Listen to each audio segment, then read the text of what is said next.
হয়েছে? পরিষ্কার হয়ে গেছে?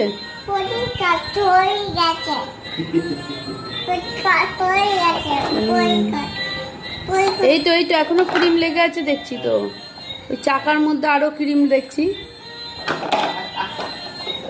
ওই যে হ্যাঁ হ্যাঁ হ্যাঁ ক্রিম তো। তাহলে ওটা ওই কাপড়টা দিয়ে মোছো আবার ক্রিমগুলো। কোথায় গেল কাপড়টা? হ্যাঁ